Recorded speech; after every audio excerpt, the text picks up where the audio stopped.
All right. Five more artists, and we'll go to halftime.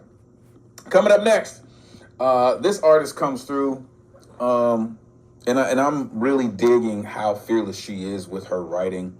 Some people when they come through our space, they are still trying to find what they're doing and what they're good at and why they're doing it.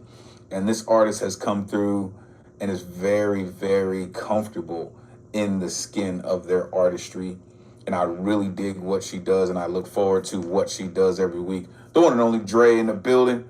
Come on, let these folks know where they can find you. Great to see you as always. Please take it away. Hi, fam. Dre.poetry on Insta.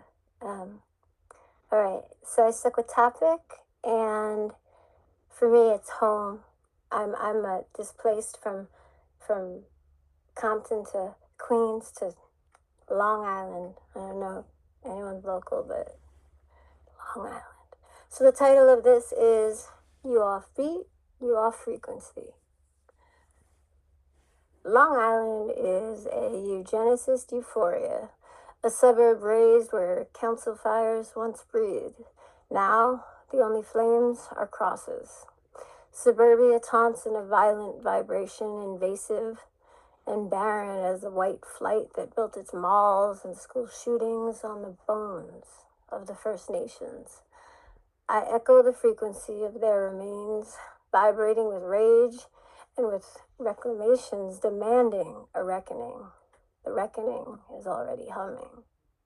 Sprinklers tick, tick, tick all night over unsettled earth that still carries ceremonial songs, the rhythm of stomping feet, the drumbeat of hearts. To flee this island of static and contagious mediocrity, I return to the pulse of my city, the neighborhood block that tuned my bones. My body recognizes the frequency the way it recognizes the scent of my lover's skin before he enters the room.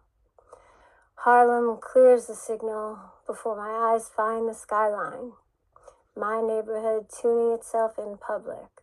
Streets lined with elders posted in sun-faded lawn chairs. The block DJs mixing gossip and corrections hollered at beautiful, unfuckwithable babies. Teenage girls sprawled on the stoop, talking shit like your best friend just pulled up all OD extra, rolling eyes, keeping score on the boys running full court in the street, and their feet already practicing stomp routines on the concrete, heels rattling the windows like the chucheros cruising slow down the block, basketballs drumming asphalt, dominoes cracking open the air. Bass. Here the frequency holds. Shared language, shared grief, shared ancestral recipes for surviving America.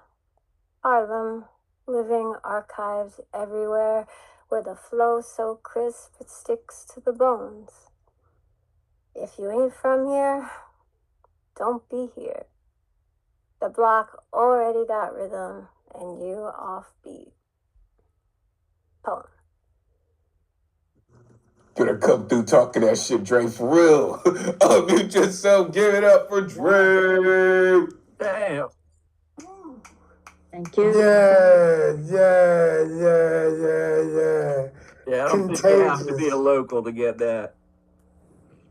I thought she was soft, she was tender, she was cute in places. She had good meticulous detail, and she flowed like a song, a very soft melody kind of intonation she gave to the piece, which I admired tremendously. I felt as if you were. Go ahead, Mace. Oh yeah, no. I felt as if like a model runway walking through the hood, and you're just witnessing like all of this stuff that's going on. Dominoes games is happening, like the basketball, like so much is going on, but you're just strolling and not missing a step.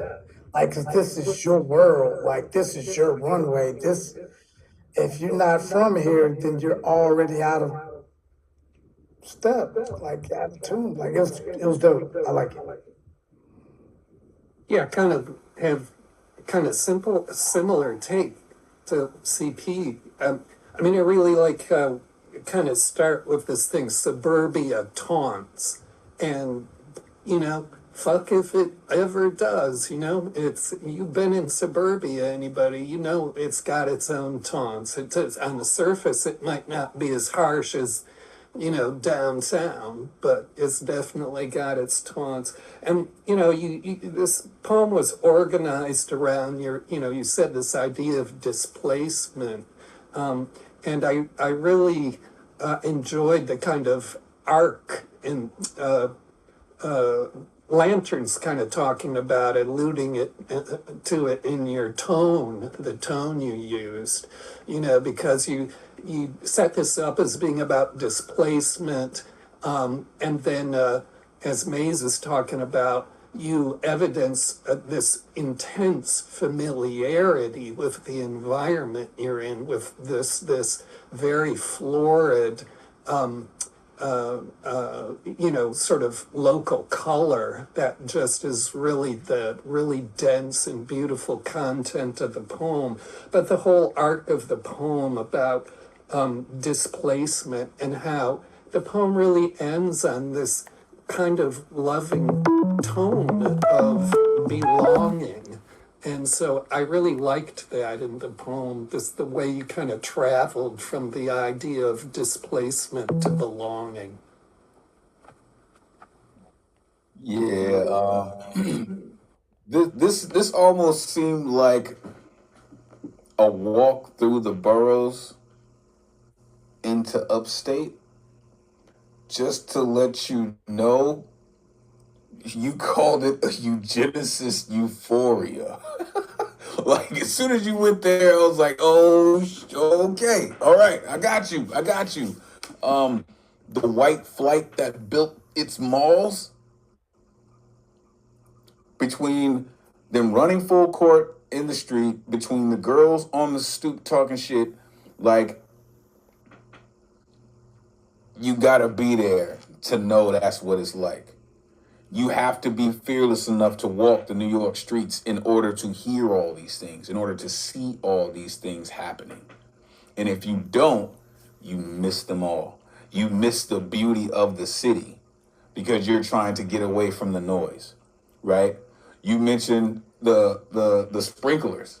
For some, that's music.